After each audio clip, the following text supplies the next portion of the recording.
It's four. This is good.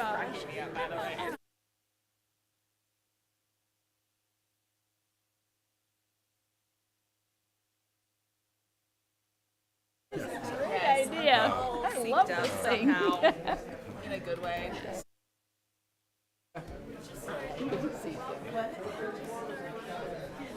This is my friend. Why is Welcome. Yep, it's four.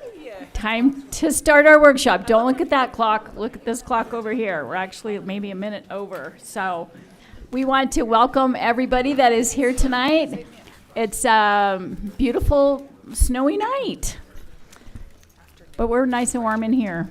So we're going to start tonight. Our agenda, student growth and achievement. We have an amazing Learning First presentation that we're very excited about from Viewmont High School. And Mr. Rick Astle is going to be our presenter and tell us about this.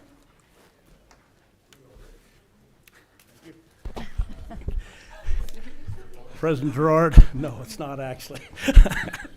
Vice President Price, board members, Superintendent Linford, appreciate and I'm honored to be here today and introduce the principal of Viewmont High School, Travis Lund. He's brought a team with him that he'll introduce to you in a minute, their names, and they're going to be focusing on how they have used high reliability schools, you know, with student learning and student success at Viewmont High School. So with that, I'm just going to turn the time over to Travis and let him introduce the team he brought with him. Well, thank you, President Gerard, Vice President Price, and Superintendent Linford, and board members. We're thankful to be here. I do have a great team with me, and they're going to do the heavy lifting during this presentation. We have everything set up so we can save your time and get what we need across. So I'm just going to introduce, and as we start our presentation, really what we're talking about today, and you can see, is just teacher leadership within high reliability schools and what we've done at Viewmont and how that translates over into students. And I've got a group of teachers that will be able to highlight some of those great things that we do. I'm just highlighting, as a principal, we felt like we took the two focuses of our district, high reliability schools and in our culture and climate, and you'll probably hear from our students later this evening about culture and climate a little bit more. But how that's translating over, we can talk about it, but this is how it translates over. And we're going to go ahead and I'm going to introduce them. The group's going to come on up, so teachers come on up, take your parts here. Our first teacher, Linnea Hernandez, is going to take over for me and just explain. And as they hand off, you'll see their name come up on the screen so that we can go quick for you. Hello, Linnea Hernandez here. This quote is from the UEN PDTV video that was made about our principal Lund. I just wanted to kind of highlight his focus as it reflects in our efforts here at Viewmont High School. So this quote, he says, he was talking about facilitating teacher leaders and really helping teacher leaders grow within our school. And he said, as you're over the whole school, he loves that I'm quoting him, by the way, can you tell? As you're over the whole school, you need to first recognize that you're not the expert at everything. What you can be the expert in is putting the right people in the right places and giving them the support and help that they need so that they can support their colleagues and elevate the school. And I've worked at a lot of schools, and I really like the vibe here because I feel empowered to lead where I am. I have no interest in leaving the classroom, but I feel empowered to make changes within my school and lead where I am, and that's what the high reliability school framework is all about. So if you'll see on each of our slides here, we have high reliability indicators here, 1.2, 1.4, you'll see those. So what we're talking about today is hitting the level 1 and 2 indicators for our high reliability school framework. We've just achieved level 1, we've just been awarded level 1 status, and we're very, very close to working on our level 2 status, so we're like in it to win it. But what's important to remember is that we're not just here for teacher empowerment, we're here for teacher empowerment so that students can benefit from that leadership, right? So it's really still all about student growth and student achievement. So if we can take it to the next slide here, the first thing that we do within this realm, oh, here we go, thanks. The power was with me all along. So the first thing that we really focused on is professional development for teachers is a little bit not a favorite just because sometimes it's not that relevant. So what we wanted to do was find professional development that in the high reliability school framework, it's discussed that it should be job embedded and relevant directly to teachers in their location, right? So what we wanted to do was create professional development that was relevant, that was teacher driven, peer driven from teacher to teacher within our school. And so we also wanted to make it so it wasn't just another meeting that could have been an email. And so, with all of that being said, we developed a podcast, and you can go to that podcast at any time. Anyone can go listen to our super cool teacher podcast. But each episode of that podcast is dedicated to a specific chapter in Marzano's New Art and Science of Teaching, which is the thing that we've selected within the Marzano framework that will be our instructional are the basis of our instructional development throughout the years. So this first thing we did was that we have this podcast, and with this podcast, we're focusing in on discussing effective teaching. We invite teachers within our school to come and guest on that podcast, discuss their best practice, and then with that podcast, as it moves out into our whole faculty, teachers are invited through a faculty canvas course to listen to that month's episode that's dedicated to a specific chapter, listen to that month's episode, and then reflect on it. And then we take a look at their reflections kind of in communication with peers. So it's peers looking at peers' reflections. And then we ask them to apply that into their classroom. And then finally, we take that to our PLCs, where we develop monthly within our PLCs based on what we're doing within the High Reliability School framework. So it really is about teacher improvement to lead toward more student improvement. And further on in our little presentation, you'll see how that leads into a little bit more student recognition. Another professional development that we do at Viewmont is called Watch and Learns and Lunch and Learns. These are teachers that volunteer their time to come in and participate in these. So the first one is the Lunch and Learn. We take the monthly topic that we've been talking about from New Art and Science of Teaching, and we pick a couple of teachers who we know are doing it well, and they share it during lunch. So our group is getting bigger. We need to move to Casey's room probably, because so many teachers come. And then it's just like a free-for-all. Anyone can share the cool things that they're doing in their classroom, and then we can take that back to our own classrooms and improve our students' experience from learning from each other. The other thing is Watch and Learns. Again, the teachers volunteer during their prep period, or occasionally they get someone to cover their class, and they go watch other teachers in our school that they want to see teach. And then afterwards, my favorite part of benefits from a bunch of these, we debrief. We eat lunch together, and we talk about the cool things that we saw, and we celebrate each other. And I've learned some really great things from watching the other teachers in my building, the other experts in my building, do what they do.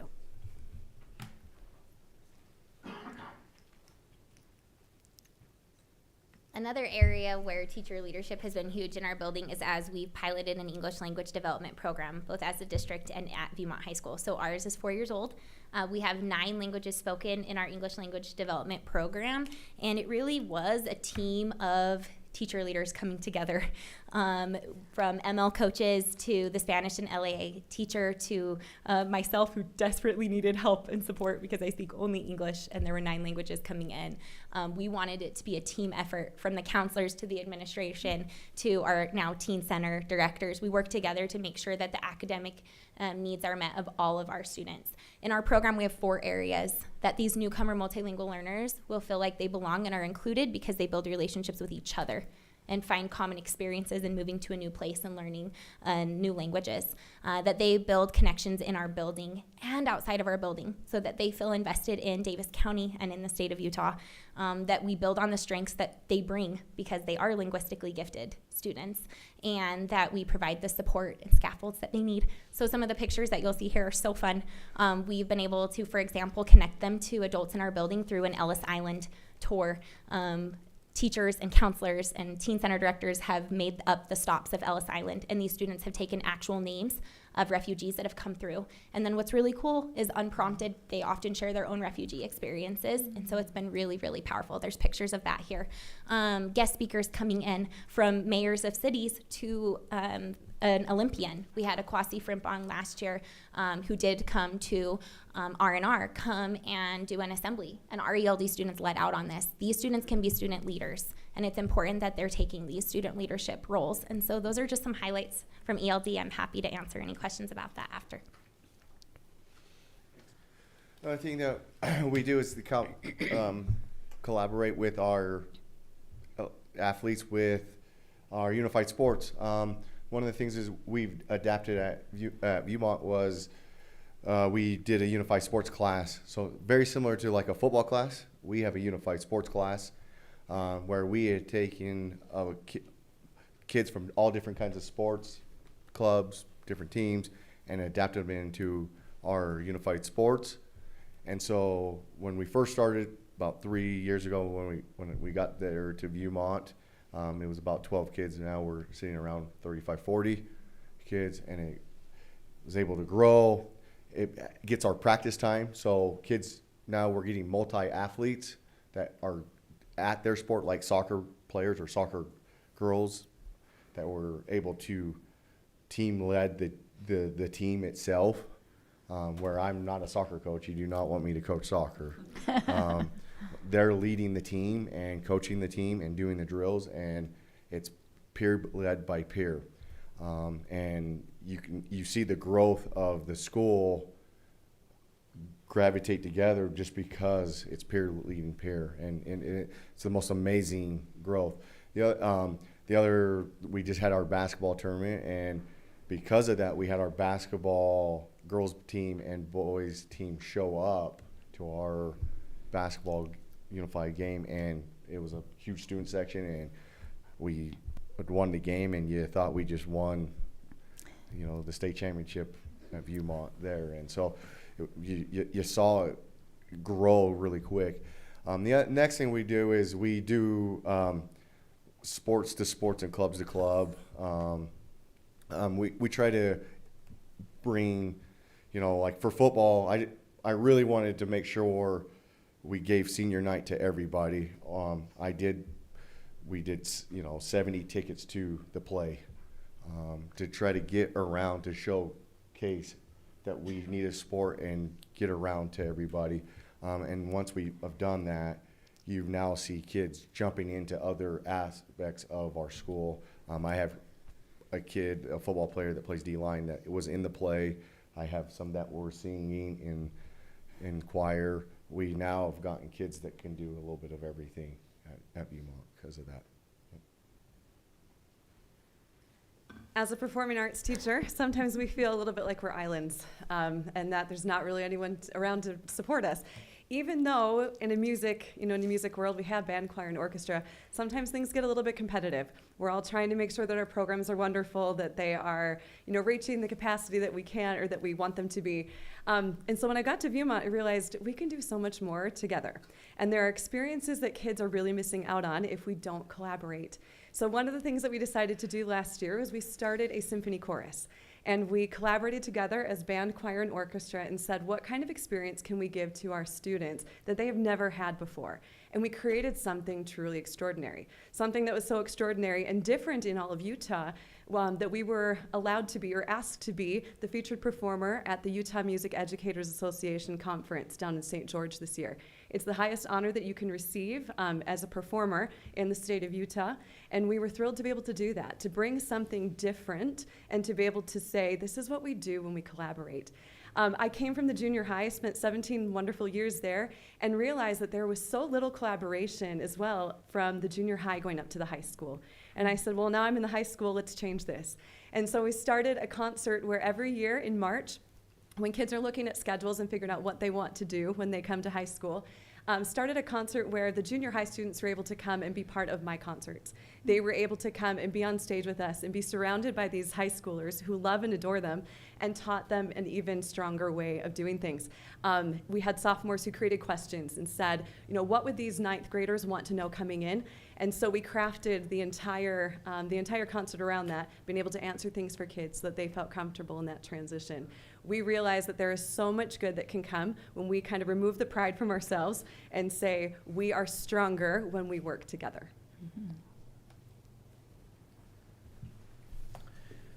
Hopefully that gives you a quick overview of how we're applying that. That's a sample size, and I appreciate these great teachers coming and being here to you don't just want the principal to be able to explain that. If there's an effect size, you want your students and your teachers to be able to explain that. So hopefully you've got a little overview, and if there's any questions or anything else that you'd like from us, we're here for you. Thank you. Okay. Are there any questions, first of all? And then I have some comments. Were there any? I thought there was a question. I have a quick comment. On a side note, I think per capita we have the most Teacher of the Year candidates we've ever had in front of the board. Yes. And winners as Yes. well. So this Yes. is a who's who of instruction, and you can see that dynamic. We're always trying to get this going in schools because you can see that dynamic breeds and feeds upon itself, and it just excellent instruction and teachers that take pride in that work. So thanks for your presentation. Yes. Okay, I know I saw a question, Ms. Mercer. My question actually builds on that. One of the things that was mentioned was as teachers going and observing other teachers' classrooms, are you given time for that during your schedule, or is that during prep time, or how do you Great manage question. that? It's scheduled. Great. So Carly actually leads it out, and it's on scheduled days. So this week we have one on Thursday and Friday. So during specific periods, if you have a prep, awesome, you can go. If not, they find someone in the school to help cover your class, so that you can still participate in that. I love that. Thank you. Okay. Well, if there are no more questions, I just want to say thank you so much. That was an amazing presentation, and I just love how you were able to share with us how you're utilizing the principles of HRS to improve your school in so many ways, and the collaboration is awesome. And I have personal experience with Viewmont High School. It's an outstanding school, great place to be because of people like you. So thank you so much. Wonderful to hear what you're doing. And I'm sure that anyone listening to this presentation got some ideas of what they could do. So thank you so much for being here. We sure appreciate what you do. It's fantastic. Thank you.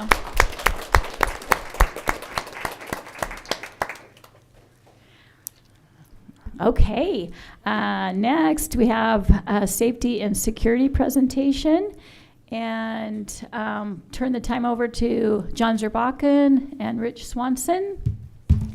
Okay, before I start this, if you want to know what's good about public school, and people, they say what all they want, that is what's great about public schools. Yes, I you guys. agree. That is amazing. I agree.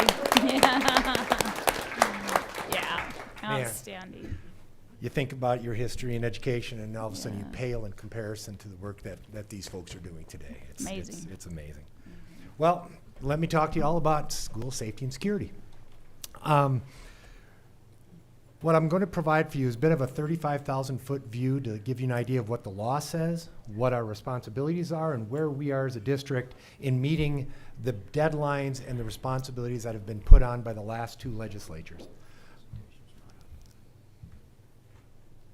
Have I disappeared? I don't think you were on. I was there for a second, wasn't I? Oh, maybe I blinked and missed it. Oops. I may have died of batteries. Uh-oh. Can you put the PDF up? That'll make it easier. I can just talk from PDF. You have these. You can just wing it. So we've had two different years of safety security bills, and one thing we've learned in this space is that it's ever changing. What we knew a year ago when the first safety bill passed, what we have today, what we had throughout this year, and now what we have with the new legislation, has changed some of the parameters and has changed some of the deadlines. So what you're getting today is what we know as of today. Recognize that may in fact change as we move forward. Because the law, you have the law and then you have administrative rules. Administrative rules, which will be written, have to reflect the law, but they can also modify the law to some degree. On the next slide, what you'll see in the safety security timelines, notice the dates. Okay, they're out there, right? 2930, all schools have to have video surveillance, internal classroom door locks, bleed kits, first aid kits, and exterior cameras. We, in Davis, have met the video surveillance as well as the external cameras responsibility. We met that 4 or 5 years ago. We continue to add to those cameras. We continue to upgrade those cameras in terms of their acuity. We are there. The internal door locks, a year ago, I would have given you a dollar figure. Now what we find out is that the state came up with some money, came with just shy of $3 million. And they will now be providing us the finances to buy the interior locks for all of the doors in all of our buildings, so that they can be locked from the inside easily. There'll be an RFP, we'll do that whole thing, but that now has funding for it. So that's taken care of, and we'll be doing that over the next year. The bleed kits, we thought at that time we'd also be paying for. The state's going to be paying for the bleed kits. So they have very prescribed what has to be in the bleed kits and what has to be in the first aid kits. That will be in every classroom space where kids inhabit. So, and again, by 2930, we have to have that. We'll be way ahead with both of those way before 2930. 34, 35, limited entry points. Those are our secure vestibules. We were doing that 10 years ago. So that's, we are there. We've made that 10 years early. Ground level windows, the windows around 40 feet around an entryway with either window glazing or ballistic windows. A word about windows. That has changed over the last year a number of times, from window film to window glazing to ballistic windows. There is not yet clear definition what those windows have to be resistant of and for. And we initially moved very quickly into the space about 4 or 5 years ago, purchased a certain film, found out that that film was not resistant to more than a superintendent's baseball bat. Dr. Linford could get in really fast. Yeah. So we're going to wait and see what they come up with. We also have to have fencing around our playgrounds, and I'll speak to that in a moment, because it's not just fencing around playgrounds. There's some room in there to define what that means, and I'll do that in the next slide. And then by July 1 of 2040, and this is the big cost item, interior windows of classroom entrance of all instructional areas in a building. So interior classroom windows with either ballistic or window glazing that provides a barrier to entry through glass. Think about our schools. Think about our 90-some schools and all the window space inside. You can now get an idea how much coverage that is and how expensive that is. It's 2040. There are two reasons for 2040. One is it's going to cost a lot, it's going to take a long time. The other is I am quite sure that by the time we get anywhere near 2040, that requirement will have changed as we continue to have experience and technology changes when it comes to window protection. So that's what it says now. This is a space we will not jump quickly, because we did already once, and frankly, we wasted money. So we'll wait to see how this plays out at the state and what types of regulations they provide before we start coming to you to say, here's what we need to do and here's what that will cost. Because right now, that's not funded. That'll be funded at district costs. On the next slide, the videos, we are great at, we've got everything with video taken care of, because that was a priority of the district some 7 years ago. We have cameras, everywhere. It's as an administrator, that's probably the best thing we've done. They have great, visual coverage of our buildings. You can actually look at them and zoom in and tell who it is, as opposed to, I think it's a ghost. We've solved some neighborhood crime because of what we've been able to find on our video cameras. We already have a retention policy that we retain those videos for 14 days. That's already happening. And law enforcement already has access to our cameras when we have an event. So all of the pieces of video surveillance have been met by the district prior to the law going into place. And that's foresight on behalf of you guys and boards prior to you. Classroom security measures. Door locks are the big piece, but again, we have funding for that. We'll be looking what the state requires. We have latitude. Has to be able to be locked from the inside and be done easily in the case of an emergency. Nothing complicated, but to prevent anyone from getting into the building, and that has to be same across all of our buildings. So that is a priority for this coming school year, and we have funding for it. The safety kits, same thing I just talked about. We'll be working on that this year in terms of the tourniquets and the Stop the Bleed kits. The playground security I want to speak about, because the laws laws are laws, they're written in certain ways and they're sort of vague. What it shows is that you have to have 6-foot fencing around playgrounds, or, it doesn't say and. The law says or, sufficient staff supervision when students are present. So if you look at our elementary schools, anytime our students are present out on the playground, we have playground supervision. We have playground duties during morning recess, afternoon recess. We have playground duties out during lunch recess. We typically have staff out before and after school. So generally speaking, we can, initially, when we first looked at this, we thought, we have to fence every build. That's, the expense of that for a 6-foot fence is astronomical. All of these things all put together, we're in the ballpark of $100 million. But the law says or at this point. Okay, so we're gonna play with the or, and we're gonna make sure that we have playground supervision out when kids are out there, both before, after school, recesses, and lunch. Whether or not they change, we're gonna live with the or for now because that's in the law. Active threat response, we're in a great place with this as well. Everything you're seeing here other than the middle has already been accomplished. We have staff training. We use the I Love You Guys. Actually, we were using the I Love You Guys protocols, standard response, prior to the state adopting it as a state model. It's a model we've been using for the last 10 years. The state adopted it, so we have training every year on that for our staff, so our staffs know how to respond, and then we train to those responses. You remember back a while ago, the board meeting where these were handed out and it has the protocols on it and you can follow the protocols. So we've got that covered. Law enforcement access, we've done something I don't think that any other school district has done. All of the officers, not just our SROs, every officer in Davis County has an access badge. They can get into any building. Every officer. One of the things that you'll see when they're having events at schools, it's access to the building that becomes a problem. Access into the building and then access around the building once they're inside. They can get inside our buildings right away, where they can get access very quickly to our master keys and to a map of the building. So in terms of law enforcement access, there are some things about key boxes that we'll have to tweak a little bit because the law maintains key boxes in a little different way than we are, so we'll have to adapt to it. But in terms of access to our buildings, our law enforcement has unprecedented access into our buildings. Panic alert systems, those are wearables that teachers would wear that if there's an issue and they hit the access, it sends out a code to the office, to first responders, and we can respond quickly rather than having breakdown in communication. Initially, that was going to be a school district expense. So we put out an RFP back in the fall, assuming that we were going to be paying for it ourselves. This winter, the state came back to us, state security chief said, no, we're going to be able to pay for that. You guys will put out the RFP, and we'll see what we can do as a state. So we suspended our RFP. We had already picked our vendor. We were ready to move. We suspended that, are going to wait for the state to finish their RFP, and then we'll be providing panic alert systems for all of our teachers. That's going to take into the school year. That's something that we will not be able to get accomplished statewide inside the summer to be ready for the school year. But you'll notice again, we're going to be way ahead of the state requirements for when these things need to be done.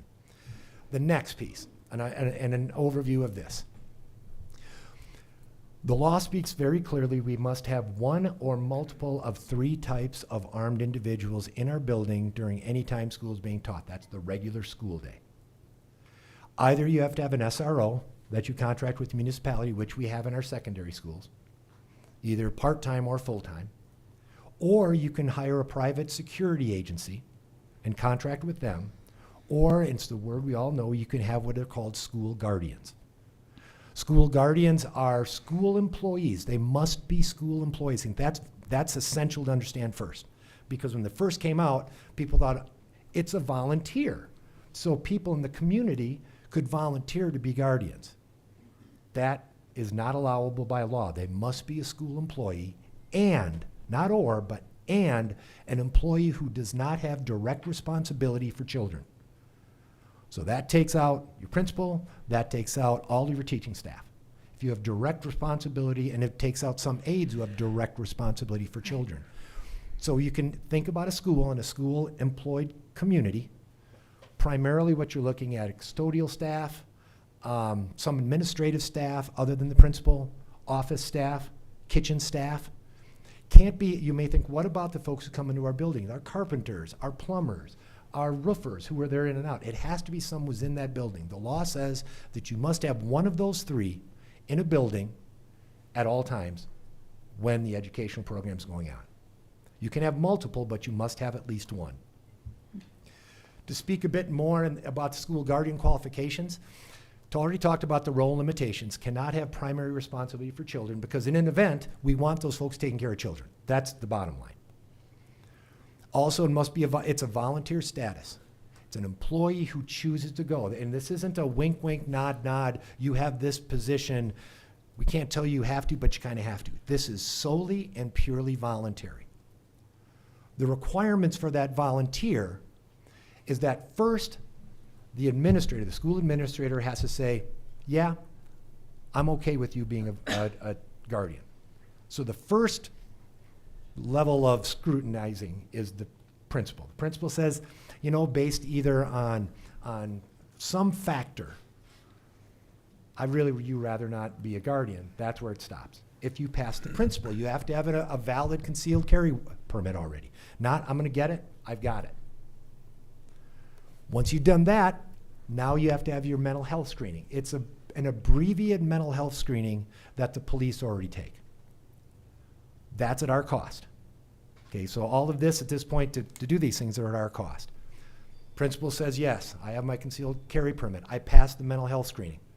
Now I have to go do the actual field training. The sheriff's office is responsible for organizing that training, and they'll be training at various times throughout the year. That's both tactical training as well as firearm training.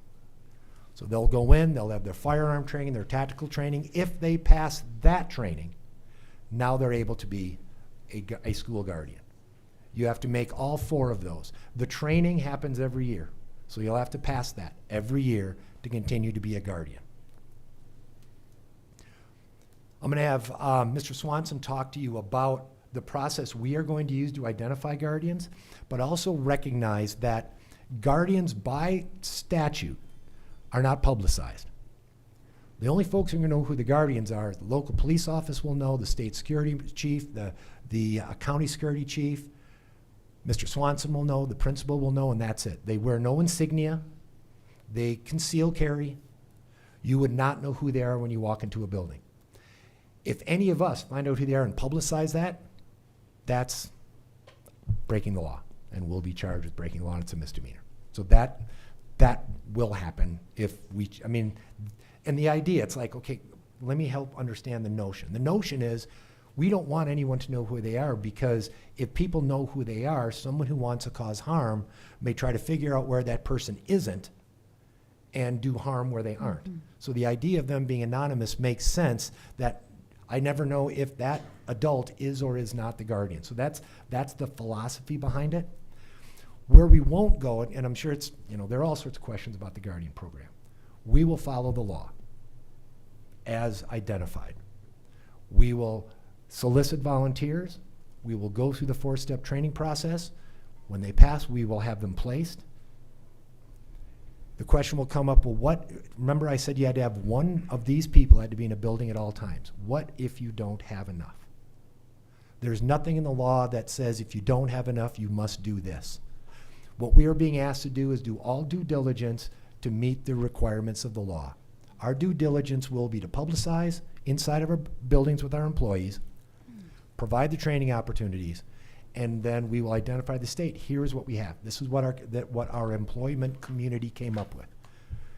And then we'll see what comes next. But there's no deadline, and failure to meet a deadline doesn't have any repercussions on the backside.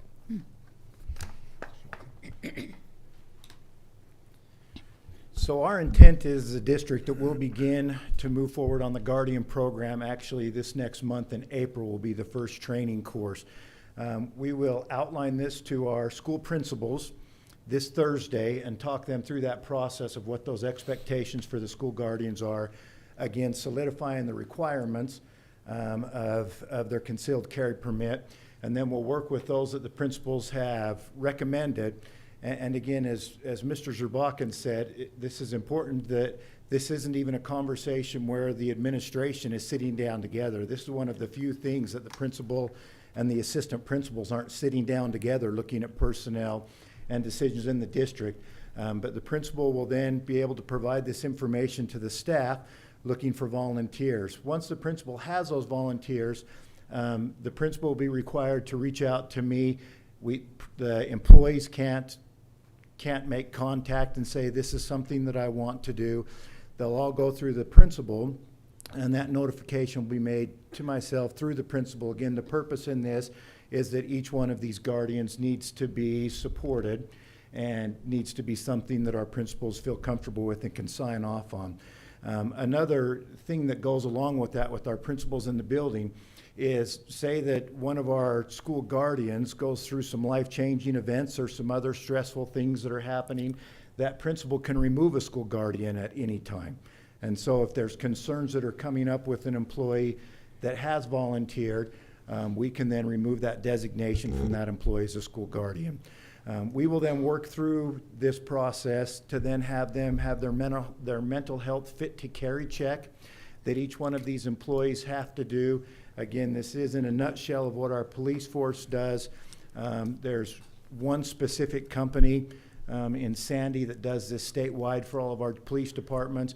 That's at an expense to our district of $375 per year per guardian that we have within the program. After that is done, then we'll submit their name through the state, or not just the state, but the county security chief. As part of House Bill 84 and House Bill 40, they created a position, a county sheriff, a county chief that oversees the school guardian program just here in Davis County. They've been working for quite a bit of time now on putting this program together, which is a 32 to 36 hour program that these employees will need to go through, including, again, as was mentioned, range time and shooting proficiency. It's interesting, our police force has to have a shooting proficiency of 80% to be able to carry as a police officer. Our school guardians have a proficiency of 90% to be able to carry in our school buildings.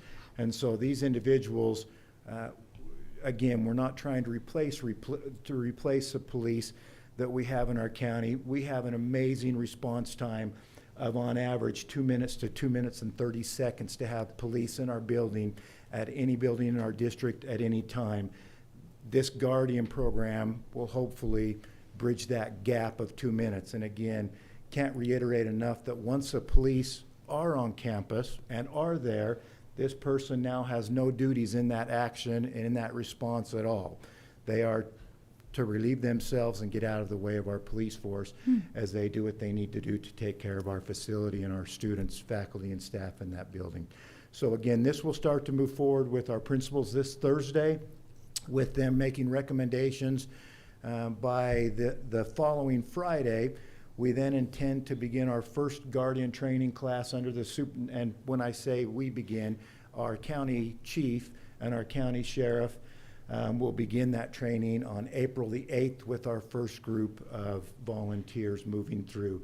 Those classes are very small, so we can't do them all at once. Those classes are 12 to 16 people per class, and those will be ongoing between now and next August. And we'll see what the volunteers look like, what we have from there. Again, there isn't a punishment in place for those schools who don't have volunteers by August, but we will work with every school that has a volunteer that would like to participate in the program. We hope to have that in place as our students come back to school in August of next year. Any questions that you have on that? There's a lot on the Guardian. I know I have a question, and then it looks like Ms. Barber may have a question. Okay, so I think I know how this works, but so the principal is going to ask his staff if there are any volunteers who want to do this. And then does he have the right then to take some of those names off the list? Absolutely. Okay. If he only okay. has one volunteer, and his volunteer is Rich Swanson, and he's not comfortable with that, Rich is out. he can say, we have no volunteers at my school. Okay, I get that.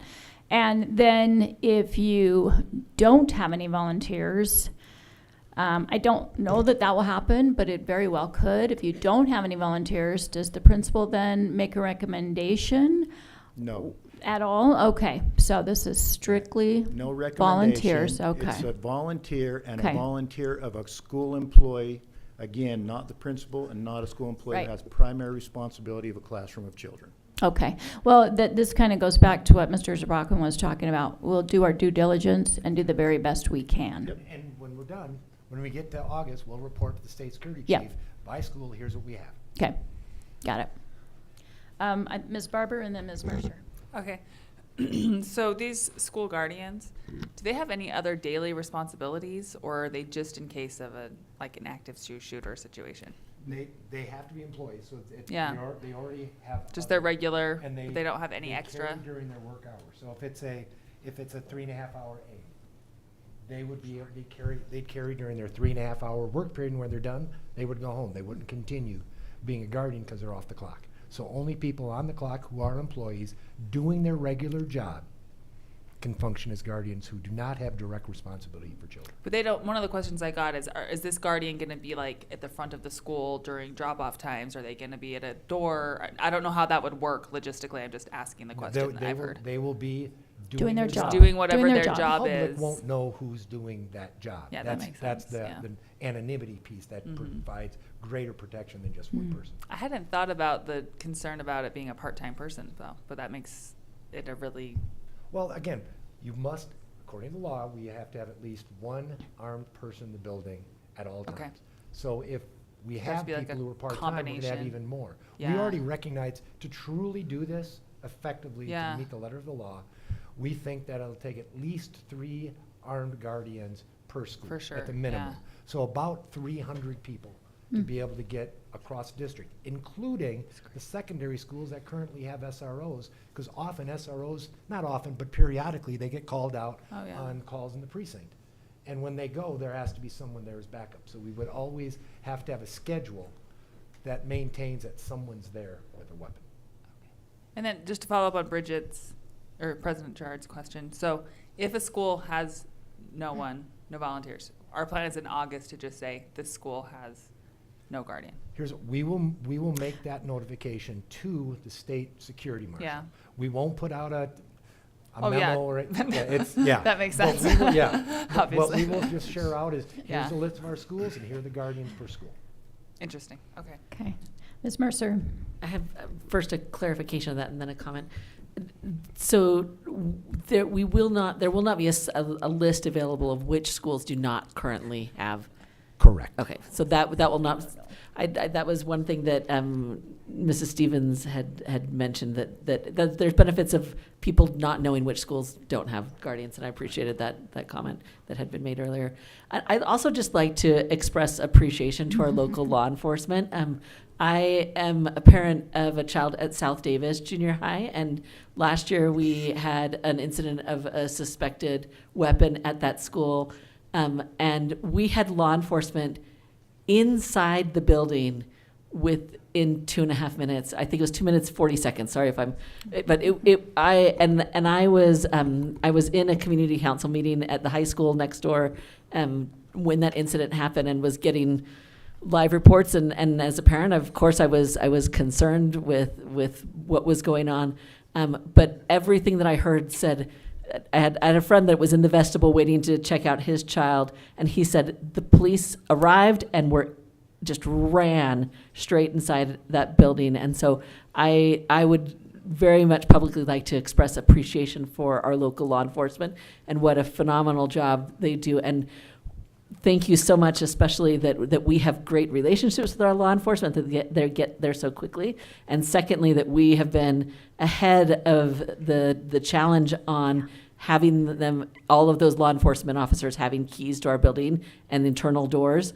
I think that is extraordinary, and I'm very, very grateful to that. Ms. Price. Is it an update that a part-time employee can be a guardian now, or? The law does not speak specifically to Okay. full or part-time. It just says school employee. Okay, well, that's good, because I feel like that opens up some options instead of having to depend on a full-time employee. It's a wider pool that way. Yeah. Okay, any other questions? Ms. Powell? I appreciate the thoroughness of you guys' presentation. That was very helpful. So just to clarify, the armed personnel requirements is just a due diligence requirement. It doesn't have to be done by, is that what you were saying? Maybe I just missed something. In terms You of- said there was something that was just do your best type thing, but Okay, for us, in terms of, exactly, I see where you're going with that, thank you for that. Our responsibility is to solicit volunteers, and we will do that fully. Our principals will go out after our leadership, go to their staffs and explain, here's who's available. We're looking for volunteers. If you want to be a volunteer, please come see me. We won't be going any bit, but we won't be necessarily publicizing it publicly. We won't be, we'll just speak to that because it's only those employees. And we won't be leveraging any employees to say, well, I already know Ms. Powell, I already know that you have a concealed carry, and we really help if you would do this, so would you be willing to, please? That we'll offer, and it's got to be purely volunteer. Yeah. That makes sense. Just one clarification, not clarification, but addition to that. This is currently law, and the expectation is that schools will have one of these 3 armed sources in their building beginning the 25-26 school year. What isn't written is there isn't currently written a penalty that if you don't have every school covered from bell to bell by this time next year, we're shutting your school down. So we will make a concerted effort in every building. It is currently the law, but there isn't a penalty. We need to show that we've made our effort to do the best we could. Ms. Powell, especially, I just think you will find this interesting more than anything with your background. In the once you've passed all that, you become a certified guardian. Now, the law reads, you are not liable for civil damages when acting in good faith without gross negligence. Yeah, I saw that. You know, as an attorney, that those are definable terms that on surface looks, I am protected. In truth, you are, so long as. And those two pieces are debatable. So there is, and I think it's important for us to explain to our guardians that there is risk inherent in this. I mean, as there is at any time when you're carrying a lethal weapon, but there's risk to this. So be very conscious of what you're undertaking. So all the funding that was given this legislative session is, I know, woefully inadequate. That's why we're pursuing this option. Exactly. Okay. Okay.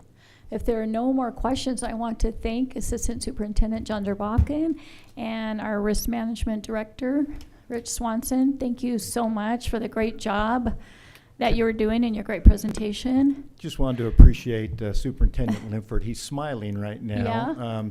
And his first text this morning to check on the snow conditions and the road was at 4:34. Yes. So here he is still awake after an early start. Yeah.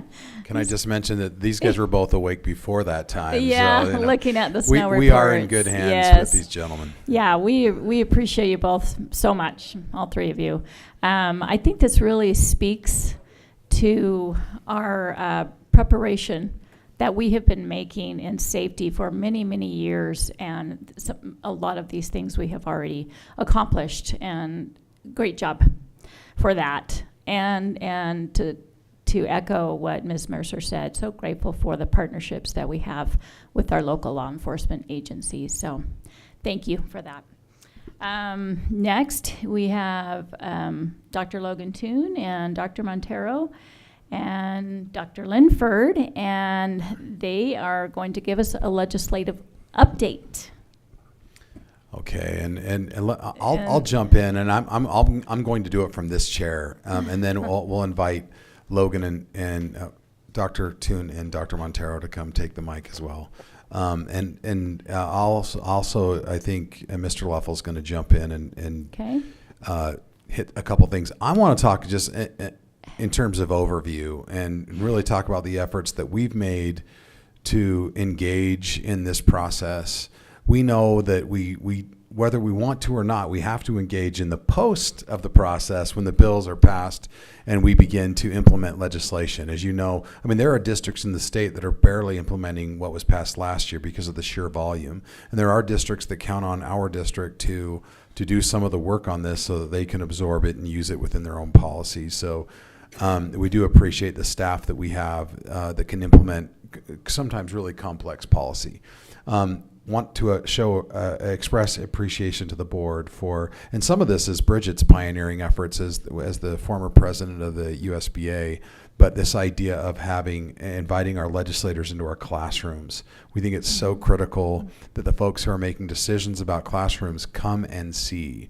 And we are clearly not hiding. We're inviting legislators to come anytime, all the time, into our classrooms.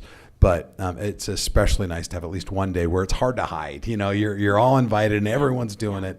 Come on and join our classroom. So that's been critical. And also Day on the Hill. I couldn't have been more impressed, and I'll say proud, as much as an employee gets to be proud of their employer, of our board and their work on the Hill, on the Day on the Hill, and that some bold things were said to legislators and some relationships were built, and I really appreciated the way you represented. We try to extend those kinds of efforts within our own administrative team now. Dr. Montero and Dr. Toon have a full-time job at the district, and that's why sometimes we're doing that late at night and on the weekends, because they spend during the legislative session. I want them to be in the room as much as they can to help influence legislation. And it does help the impact because they're going to be working on that legislation after the fact, implementing it. And so we've tried to avail ourselves to legislators as experts in the field, and as they have questions, we want to make sure that they feel comfortable and that they feel connected to at least some expertise in the state. That effort is paying off, and we receive frequent communication from legislators who are earnestly trying to understand concepts that they're legislating, and we've been a good resource for them. So I think I'm going to turn the time over to Dr. Montero to extend what I was just talking about, and then I will turn it to him. He'll turn it to the next person, then the next person will bring it from there. All right. Well, good afternoon. So the past 20 minutes, 40 minutes that we spent on the bill is a case in point, right, of how these bills have an impact on the work that we're trying to accomplish as a school district. I wanted to just take a few minutes to just give you an overview of how we decide to get involved, right? Because you're probably wondering, there's 142 bills that we tracked this past legislative season. So what do we pay attention to, right? Because it's impossible to follow every single one. And as Superintendent Linford mentioned, we're not a professional lobby. We're simply, we're educators that are trying to have an impact on what's happening. So there's a few guiding principles that we try to follow, right, when it comes to making a determination of us getting involved and having conversations with our representatives.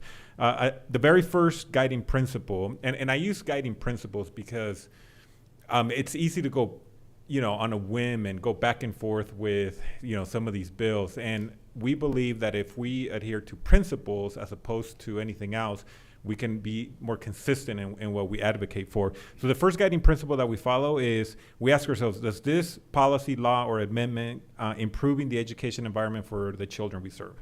Very foundational, right? Does it serve children? And secondly, does it improve the education environment for the teachers and the staff who serve those children?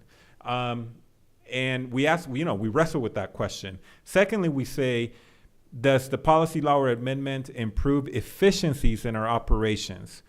Does it add more or less layers of management? I mean, I think that's a fundamental question that we have to ask. And we assess these bills when, as it relates to those efficiencies. Third, we ask ourselves, where is the center of decision making with this bill? Does it bring it to the most local level of the decision making? Does it empower our school boards? Does it empower our local schools? Does it empower our councils, our school community councils, and so forth? So does it enhance or diminish local stewardship? Fourth, is this policy or bill, is it grounded on collaboration between parents and educators? Or does it create division between parents and educators? So again, that's another guiding principle. Fifth, does it build the local fiber of our community? I mean, I think all of us are here because we love community. We love this community that we live in. So does this, law, bill, does it build that fiber or does it take away from it? And then finally, is this bill, policy, or law adhere to fiscal responsibility, transparency, and that's a benefit at the end of the day, the children that we serve. So again, as we look at these different points of engagement for us, we're asking ourselves those questions. And once we have a sense of the direction that these bills are going, we do our best to get involved with the legislative, members of Congress. All of them have, they're easy is relative, but they're all willing to talk to us, which we appreciate. We don't always see eye to eye, and sometimes they misunderstand where we're coming from, and vice versa. So we try to build consensus, through relationships and through conversations. So any questions on those guiding principles? And I'll share those with you, at some point, Ms. Barber. I was just going to say, are there any of those principles that are kind of like looking at something that's not necessarily an education bill, but bills that are definitely going to have a community impact? Yeah, there's so many education bills that, we have our hands full just keeping track of those. Yeah. So when it comes to other sort of community type, bills, then, we let the other, the cities and other folks get involved with those. I'll say, I'm going to hone in on one specific bill that obviously has been very relevant to the work that we've been doing, and that's been House Bill 144, sponsored by Representative DeFay, who's also on our Belonging Council. And this particular bill that she's co-sponsored with Senator Johnson established guidelines that districts should adhere to or must adhere to when entering an agreement with the Department of Justice. So we don't think it's going to have an impact on us in the near future, but Representative DeFay did have a lot of conversations with us about our experience with that particular settlement. The bill passed, and the timing of it was interesting because as the bill passed, we also received our early compliance letter with the Department of Justice, which you're somewhat familiar with. That was a significant accomplishment by the school district and by everybody who was involved. We are really proud of the work that we've done, and we're looking forward to continuing to create healthy environments for our children. So on that note, we're going to focus now, Mr. Lightfoot's going to focus on financial bills and some of the most prominent bills that we've kept track on and how they've impacted us or how they will impact us. And then we saved the best for last with Dr. Toon. He's going to bring us home and highlight a few other bills of interest. So, thank you, Fidel. I'm just going to hit a couple high-level bills that affected our finances for this year, and the Finance Committee talked about some of those earlier today. Senate Bill 37 was maybe the most impactful and dramatic legislation, I guess, we saw this year. In the past, the education fund had access to 100% of income tax. We didn't get all the income tax, but we had access to it, as well as $860 million of property tax dollars, which the school districts actually levy against their constituents. Senate Bill 37 takes the $860 million of property tax and moves that to the state general fund. Now, the state could use that money to fund education should they choose to. It's in the general fund. They can use it for whatever they want. They are planning on replacing that money with income tax. So the reason that we talked about this bill was, if you think about a pie, and our pie had $860 million of property tax and it had all the income tax is what we had access to, we just lost a big chunk of our pie with that $860 million going away. And that's part of the overall view for the legislature to get more flexibility in the budget. So I think that was the main driver behind that. Senate Bill 1 and HB 2 are the two funding bills. Senate Bill 1 was the base budget bill, and that gave us our 4% WPU. So by law, the legislature has to fund the average 5-year inflation to the WPU, which was just about 4%. And so they did that. The other thing that Senate Bill 2 did was provide 2 raises to employees. One was to teachers, and that in the amount was $1,445. Ironically, the $445 represents money they had to give the teachers anyway because it's a COLA on the legislative salary adjustment money, and then an additional $1,000 on top of that, which was discretionary that the legislature gave. For our classified employees who work in schools, they gave a one-time $1,000 bonus to those employees. So those employees that were with us on September 1st of this year, we will look at their FTE, and based on how many hours a day they work, they will get up to $1,000. So if they're half-time, they get $500 and so on. The other thing that HB2 did, which will be significant for us, we talked about in Finance Committee today, was the removal of the 5-year hold harmless on our board and voted leeway rates. That's going to have a substantial effect. It's going to save the state a lot of money, but it's going to increase, it could increase taxes to taxpayers as this board has to decide whether or not to keep our tax rate at a certain level to maximize our revenue from the state. So we'll talk some more about that. But that is a large departure from what we've used to have for many, many years with that 5 years of hold harmless. The last one I'll address really quickly is HB 344. There's been a push at the legislature for the last several years to minimize fees in our schools. So HB 344, the first part goes into effect next year and will not allow us to charge a fee for the 5 core area classes. So those areas would be math, science, social studies, language arts, and health. So any classes related to those subjects, we cannot charge an instructional supplies fee.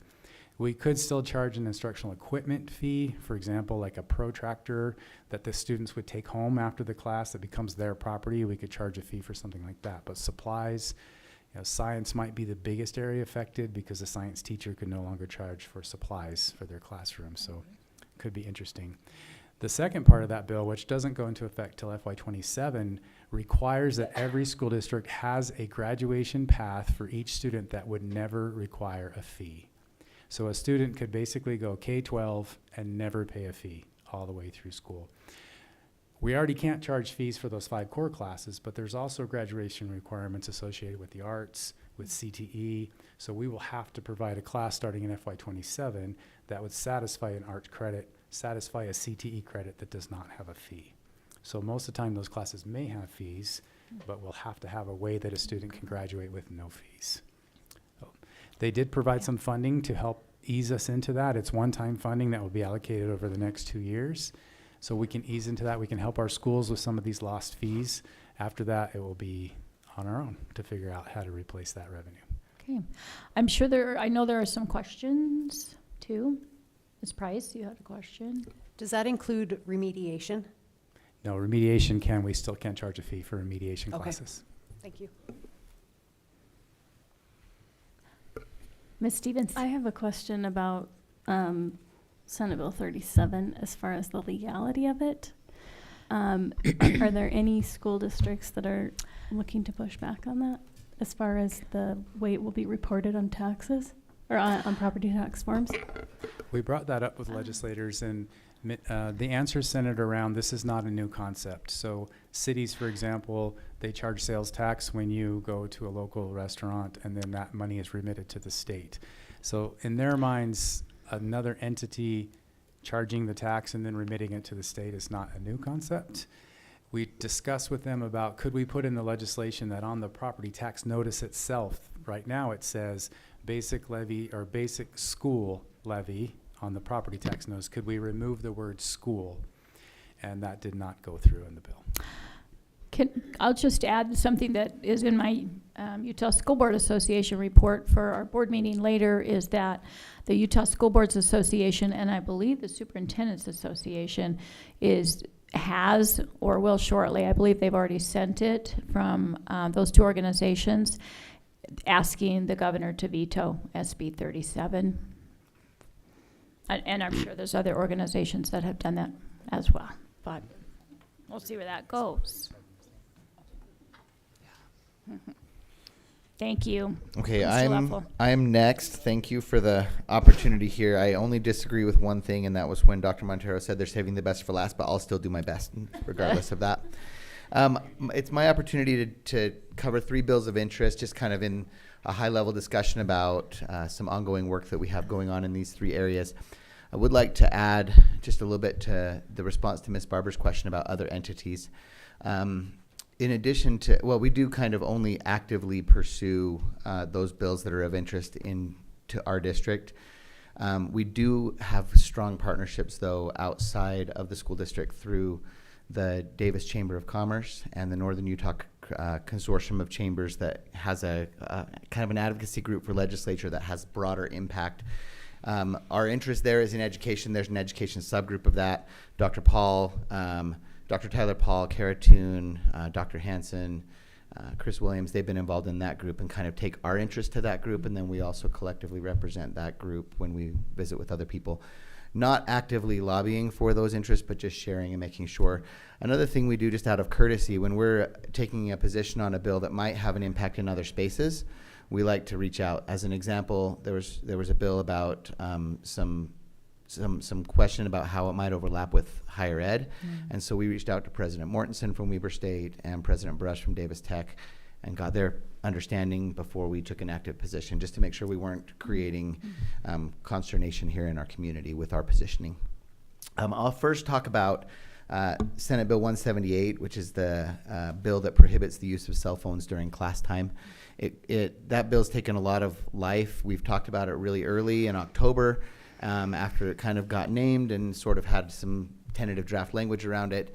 The language shifted a lot. The bill is relatively simple. It defines class time as the supervised time between the bells when a student is learning in class, what we would normally define as like period 1, 2, 3, or 4, and prohibits the use of cell phones or other mobile connected devices like a smartwatch or something like that during class time. It directs our board and all other boards in the state to have a policy about the use of those devices during class time in emergency situations. So we would need to create an allowance for those emergency uses during class. Our policy committee will take that up. And also if LEA has a desire to restrict those devices further, like during lunch or passing periods, that would have to take place by LEA policy, and there's allowance in the law for that.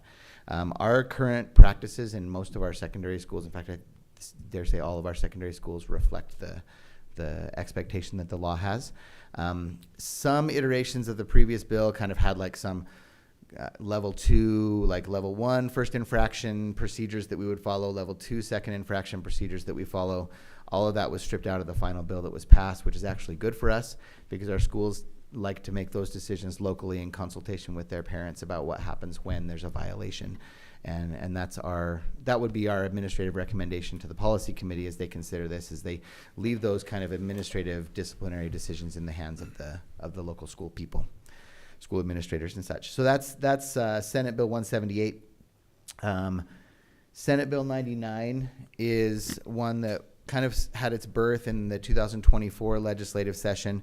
It establishes a temporary pilot program to award stipends above and beyond the salary for teachers that meet a certain threshold of student achievement in their classes.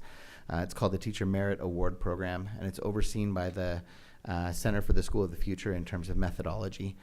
Senate Bill 99 made some adjustments to that program that we're watching closely as we expressed interest in that, in participating in that pilot program initially. Changed the deadline for our plan submission to July, and made some other technical changes on how those determinations are made, and then provided some additional flexibility for LEAs as they propose the plans for how to participate in that pilot program. Those changes were passed, and we're looking to determine how best to create that plan. The pilot program would not change our salary structure. Our current years-based salary structure for teachers would remain in place and provide an enhancement, just a one-time, I say one-time, it's kind of one-time but spread over 3 years stipend, and it would potentially yield about $12.6 million in direct-to-teacher stipends if we were to participate in that one. That's Senate Bill 99. And then if we look at HB 267, that's one that's gained kind of a lot of public notice. That's the bill that prohibits public entities from entering into collective bargaining agreements with labor associations. There's a bunch of definitions in the bill. I think the board's familiar with the bill. We looked at it with JLC, USBA, and there's been a little bit of media attention on the bill. The governor signed it, and there's a couple of things that we're watching as we are determining how to move forward with our plan with our associations. First, I'll say, having been involved in negotiations now for years with DEA and with DESP, we have enjoyed a very good working relationship and have not been in any kind of employer to association consternation. That said, the bill did pass, and we are required to implement the bill. So the effect date that's listed in the bill is July 1st. And there's another clause in the bill that says that a collective bargaining agreement that is in effect before May 7th will stand until that collective bargaining agreement expires. And so and then the other kind of nuanced component to this is that the associations from around the state, including education and other emergency response personnel, have filed a signature campaign to request that this bill be referred to the voters for potential removal from the books. So the way that works, the signature campaign has 30 days to complete. They need 140,000, I think that's the number, 140,000 signatures. They started their campaign on March 15th, which means on April 14th, we will have at least a rough idea of whether all the signatures will need to be verified, and we won't get the final answer until sometime in June. But the associations will have a sense of the number collected at least at that point by mid-April. If the signatures are verified and the signature campaign is successful, then the implementation of the bill is stayed, which means it's put on hold until the voters decide whether to uphold the bill or reject the bill in the November 2026 general election. And so that makes some interesting timelines for implementation of this one, because it's possible but not certain that the bill could be stayed. And if it's stayed all the way until probably November of 2026 at the very latest. Right. Or if the signature campaign is not successful, then the signed bill goes into effect on July 1st, but kind of in effect on May 7th, in that's when an existing agreement would need to be in place. So all of that said, our current direction is to engage actively with both associations in what would normally be a negotiated process. That process may not result in like a signed and collectively agreed upon bargain that, right now the process would be, we go through the bargaining process prior to HB 267, the board would vote to approve that agreement, the association would ratify that agreement with their membership, and then the board president and the association president sign the agreement, and then it becomes effectuated. That process may not happen based on our current system. If the bill's in effect and it's after May 7th, we won't be able to do that. It'll be against the law. So we're engaging with our negotiating groups in a process that is similar to what we would normally do, talking about budgetary priorities, determining language needs, working conditions, all those kinds of things that we talk about in a regular negotiated cycle, and anticipate finishing up that cycle.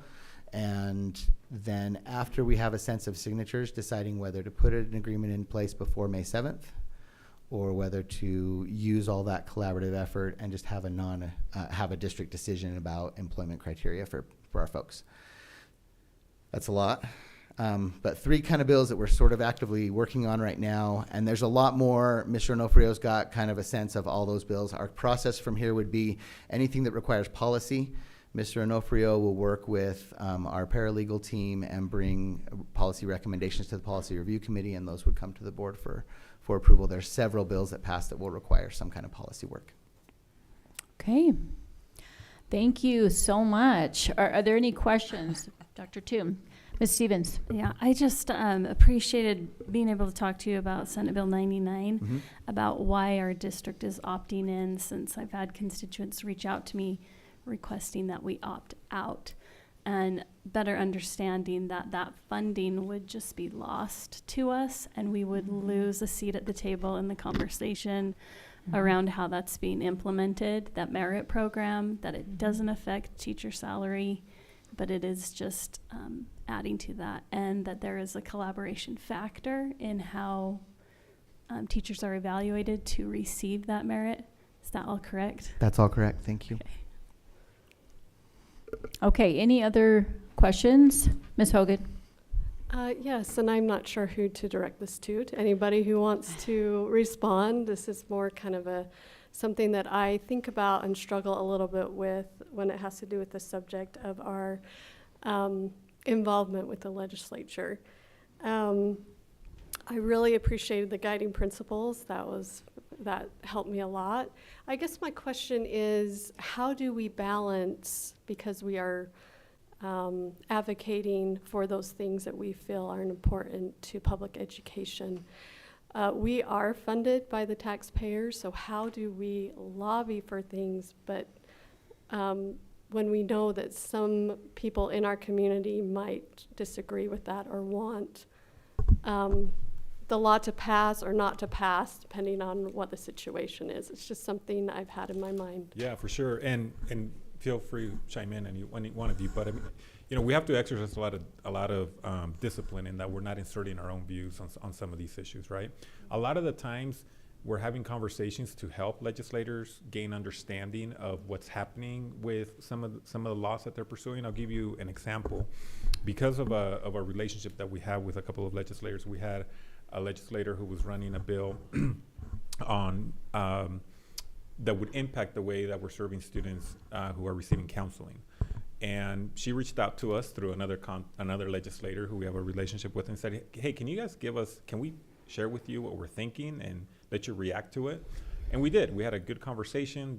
They came up, we met, we looked at their bill, we shared with them what we do from a counseling standpoint that prioritizes parental communication, prioritizes, certain, we can go into a lot of detail about that specific bill, but the legislator took that information and then it informed her practice, right? So in that particular example, right, we helped inform the process, because a lot of times legislators, very few of them have actually worked in schools, right? So they don't know the ins and outs about what's happening in the classroom, let alone between secondary, elementary, the way it impacts leadership. So they want that feedback, and that's what we're able to provide. Do you want to? Can I add to that as well? And I would say that all, if not the vast majority of our communication falls into that space where people are, they're requesting us, even looking at bill language to say, is this going to have the intended effect? Sometimes we've given guidance to people for bills that we don't like at all and say, but this isn't going to get done what you tell us you're trying to get done. I would say the way we balance it, the way I balance that philosophically is it's not going to replace any of the work that we're doing in terms of the, time on the clock, taxpayer funded our positions. But what taxpayers do want us to do is advocate for their local districts that they're paying tax, so we're operating at the highest possible level. And then I think they do want us to work with their duly elected legislators to make sure that the legislation that they pass or attempt to pass is well informed. We do not approach any of this from an ideological standpoint. It's always very practical, because frankly, that's fruitless when you're talking to legislators. That crosses into that lobbying space, I think. Our only customer is the effective running of the district, and in most cases, it's through that primary filter of, is this bigger government from the state, or is it local control? And that's my primary filter. Is it laying this at the feet of the board members to make that decision, or is it creating the bureaucracy that actually slows down the wheels of effective and efficient public education and the use of tax dollars? Those are literally the conversations we have in cycle throughout the session. I had to tell Logan to really chill out on one bill. He was ready to go show up with a T-shirt and so forth. I told him, Logan, we can't do that, So we that's also not accurate. we wouldn't consider ourselves a lobby group necessarily. What's that? We wouldn't consider ourselves a lobby group. No. I wouldn't paint us with that brush in comparison with what some of the lobbying groups do. You know what I mean? And again, we tried to really put a lot of emphasis on information, right, and communication, and draw that line when in terms of political ideology and so forth, right? The lobbying groups have a very specific purpose, and there's a pretty big gap between what they do and what we're trying to do. And what's interesting is that even LEAs across the state don't always agree on some of this legislation. I've been to JLC. You've seen that because legislation will affect different areas in different ways too. So, but the great thing about it is when we get to the point with that we have those relationships, that legislators are asking our district people, how will this affect kids? How will this affect your district? Because many times they really, really want to know because they don't know. Another example, Ms. Hogan, Speaker Schultz really loved the Catalyst Center, really loves the Catalyst Center. And he, he really believes in the skills that it's providing students. He believes in students being able to get through high school and not necessarily need college to have a job that can sustain a family. So we worked with him. We helped him understand, to understand how we run it, what all the ins and outs. He made visits. He spoke to us in depth about it. So again, that's another example, right, of our involvement. And now, not all of our colleagues across the state, agreed with what was the end result there. But at least we had a conversation about it, right? And we were able to, again, give the speaker information that informed his decision. So, Thank you very much. And I think Ms. Mercer had a question and maybe another one. It actually follows up on what you were saying, President Gerard, that I've had times where my representatives have called me and asked me for clarification on how different entities work within the district, and I'm grateful when I receive those phone calls, and grateful when I call many of you to help me understand how to answer those questions. Yeah, it's great. Were there any other questions? Okay. Ms. Pell? Did you want to say something? I just was wondering, so I seem to recall, and I could be wrong, when I went to one of the Utah School Boards Association's regional meetings, I don't remember if it was last year or the year before, but I remember one of the school districts that we typically meet with as a group. I don't remember if it was Cache, Morgan, Weber, Ogden. Isn't that the group we usually meet with? One of them had said that and maybe I got this wrong, but I thought they had said that they don't exclusively bargain with the teachers' associations, and they allow everyone at the table. I was just curious, do you know about that? And then have we looked at that to see what their process is if this goes through? I can't speak specifically by district. I don't know what every district's individual practice is. Right. The law that was passed prohibits it. There's nothing in the law right now that requires it. And so we as a district have chosen to enter into these collective agreements with our associations for lots of reasons. Number one, we feel like we make really good decisions when we get people around the table and make those decisions together. Number two, we feel like there's some expedited processes in using association structures. However, a school district isn't currently bound to do it in the law, but the law would prohibit us who've opted in with many other large districts who do that process. I know that there are several associations out there that, employment associations, and our current agreement is with those two, DESP and DEA. Well, I think my question is, so my understanding is one of these districts doesn't exclusively bargain, but they don't say, no, you can't come to the table. Their statement was they just wanted everybody to come to the table. So I was just curious if this goes through, have we looked at their process, or are you just? I'm sorry, I misunderstood your question. I think I know how to answer this one based on what the conversations we've had. We have no interest in exclusively getting in a room without our employees in a conversation with us. And so if HB 267 is put into place, either if the signature path fails or if the voters uphold it in November of 2026 and we can't enter into collective bargaining, we absolutely will bring our employees together and figure out some way of getting their input on our decision making. Right. And whether that's a group of, it wouldn't be tied to the association structure because that's what the law prohibits. So we'd have to find a way to get the right group of stakeholders together to get the perspectives that we need. But that's our intent. Right. And I feel I'm maybe speaking the superintendent's intent, but I feel we've had enough conversations around this. We definitely want that process in place. And I will add that we currently and historically do survey our staff, and that's probably the big dog in the information gathering, getting surveys from all of our staff members and non-members.